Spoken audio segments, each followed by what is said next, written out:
Hello and welcome to this video. I'm Marcus Hayes, this is my girlfriend Kat, and you join us from the cockpit of Winston, her 2012 plastic Ford Fiesta. Now those of you who have been watching my channel from the start will remember my mate Fred and his girlfriend Hannah. Well, this afternoon we're going to a Chinese restaurant to celebrate Hannah's birthday. But first, I'm going to be going to my garage to make a video that quite a lot of people have been asking for on social media and in the YouTube comments, and that is the long overdue update on my St170 Mk1 Escort project. Things were going really good for the car towards the end of last summer, and it was looking like it might actually be on the road for Ford Fest in September. But then I found something wrong with the car, which means the engine and gearbox has got to come back out. So I decided to put it on hold until this spring. I'll go into a bit more detail when I get to my garage, and I'll also show you a couple of bits I managed to do to the car before I found out the bad news.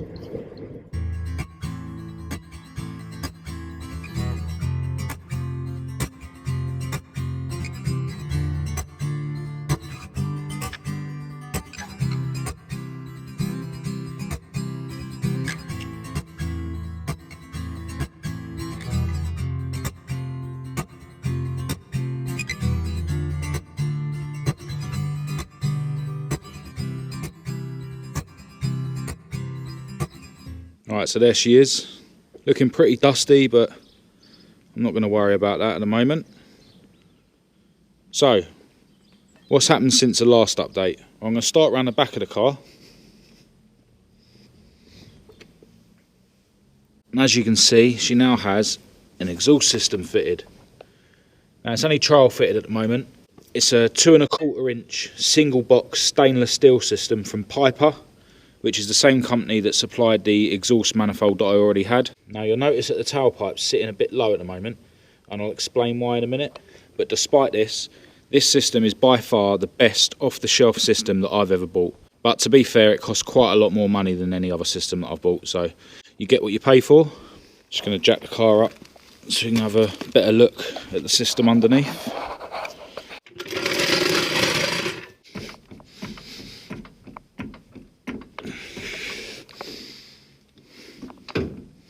Now, one thing I really like about these Piper exhaust systems is that rather than the manifold joining the centre pipe underneath the passenger floor, like the one in my Mark II Escort, the joint is actually in the engine bay on the bit of the manifold that comes downwards.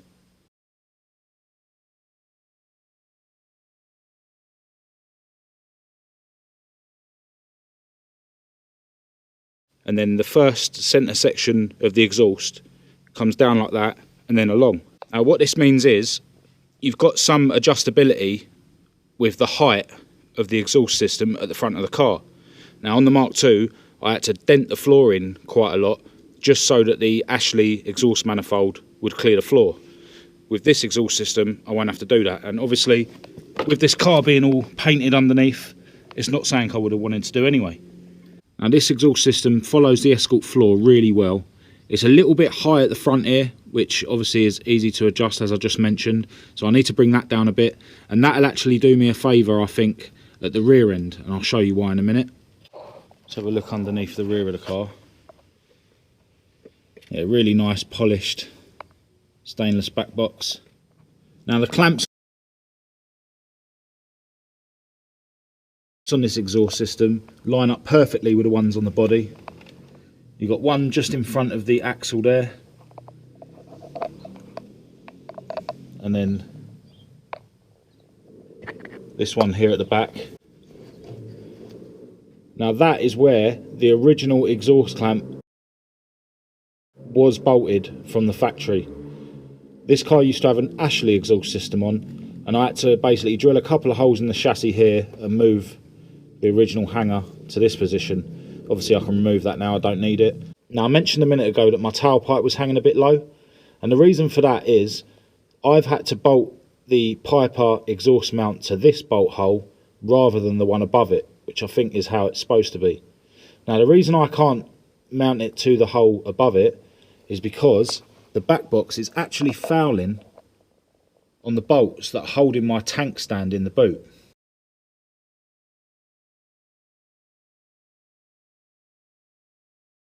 Now I reckon that when I lower the front of the exhaust system a bit, that should bring the front of the back box down a tad and give me a little bit more clearance. But the main way I'm going to gain more clearance is by changing the nuts on those bolts for a couple of these half nuts, which are basically just a thinner nut. And then what I'll do is I'll cut the threads down so that they're flush with the nut. So that, I reckon, will probably give me in total maybe 10 or 12 mil more clearance, which will mean that I can bring the tailpipe up slightly. Now, the only thing I don't like about this exhaust system is that I prefer to have a 3-inch outwardly rolled tailpipe. And I know all the anoraks are going to go mad and say that's too big for a Mk1 Escort, but that's what I had on my Ashley exhaust and I really like the look. Now obviously the gap here is a lot more than the 10 or 12 mil that I think I'm going to be able to close up by lifting this back box up. So I reckon I'll be able to get Zach at Power Engineering to cut this off and put a 3-inch outwardly rolled tailpipe on it. So then I'll get the look that I'm looking for. Now, as I mentioned, this I think is supposed to be bolted to the bolt hole above it. And obviously the gap between those two bolt holes is a lot more than the 12 mil that I think that the back box is going to be able to be raised by. So what I'll probably end up doing is still bolting it to this bolt hole, but I'll drill my own hole in this mount, which is essentially just a rubber strip. So that shouldn't be a problem. Yeah, there's a view of the back side of that mount. It literally is just a rubber strip that's bolted to a mount that's been welded onto the side of the back box. So overall, I'm really happy with the exhaust system fitted to the Mk1. So if you need a decent off-the-shelf stainless system for your car, make sure you get in touch with Piper, and I'll leave a link to their website in the description of this video. Now, one thing I wanted to do before I started finally putting everything back together and getting the engine running was to bleed the brakes and the clutch. Now, this car used to have a cable clutch when I had a Pinto, but now I'm using the hydraulic clutch because it's using the Mazda RX-8 gearbox. Now, I decided to use this silicone .5 brake fluid, and the reason for that is that apparently this stuff doesn't eat your paint if you get any leaks. And obviously it'd be a bit of a nightmare if I got any leaks from any of these reservoirs and it started ruining all this paintwork. Some people say that it softens the pedal a little bit, but as I'm not running a servo, that might actually be a bit of a benefit. Now, the only thing with this stuff is you can't let it mix with the non-silicone brake fluid.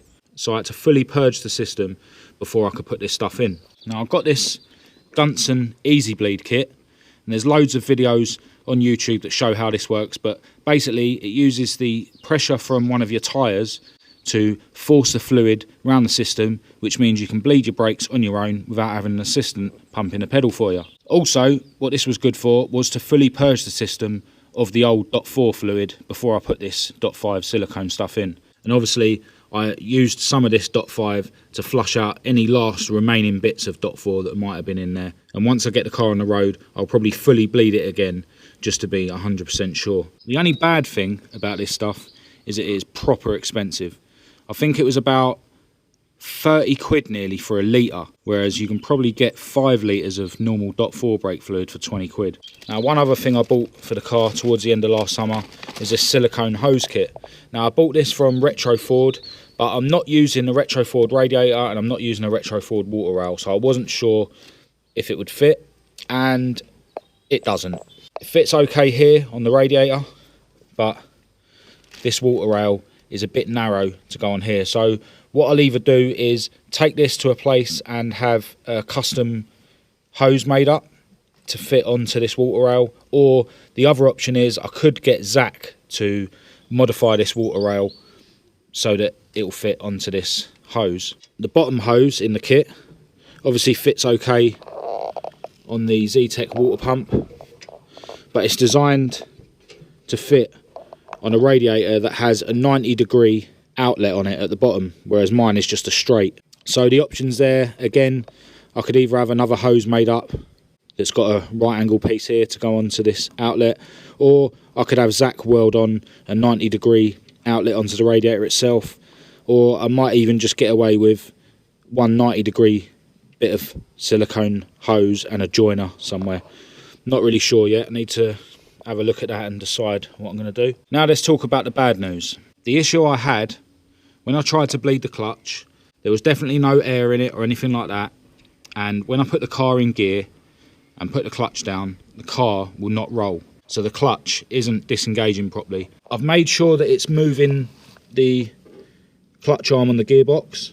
Yeah, it was definitely moving that, but for some reason there's something going on inside the bell housing, which means the clutch isn't disengaging. So at some point I'm going to take the engine and gearbox back out and investigate what's going on. Now, I have no experience of hydraulic clutches before this car, and I didn't realise that you are supposed to have a little bit of free play on the clutch arm when the slave cylinder isn't fitted. On this, the clutch arm literally has no play in it whatsoever.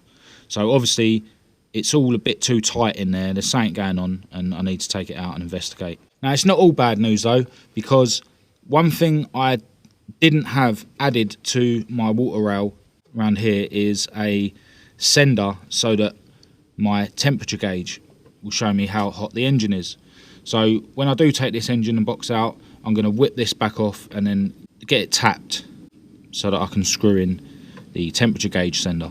Now, one thing I could have done a bit differently if I knew this engine and box was coming back out again, I had to beat this bulkhead quite a bit just to give clearance for this ECU coolant sensor. Now, if I knew that it was all coming back out, I probably could have had a threaded boss welded in at an angle so that this would have cleared the bulkhead, but now that I've done it, I'll probably leave it as it is.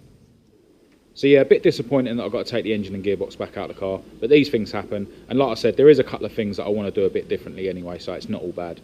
And once I get it back together and get it to the stage that it's at now, there really isn't much left to buy for the car. It's just a case of wiring everything up and getting the engine running. If there's anything I've missed or anything you want to know about this car, don't hesitate to ask me questions in the comments or get in touch with me via social media, and I'll leave the links to my Instagram and my Facebook in the description of this video. And if you've got your own project, do send some pictures over to my Facebook page, because I'm always keen to look at other people's cars.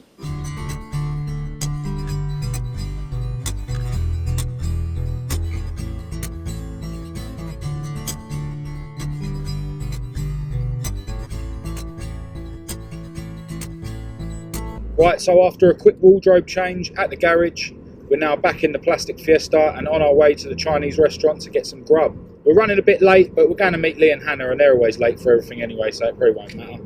As always, if you thought this video was any good, give it a thumbs up. If you thought it was shit, give it a thumbs down. Click subscribe and activate the notification bell to be kept up to date with any other videos that I post in the future. Make sure you check out my Facebook and my Instagram, and I'll leave the links that you need in the description of this video. Until next time, from me and Kat, thanks for watching. Happy birthday to you. Hip hip. All right.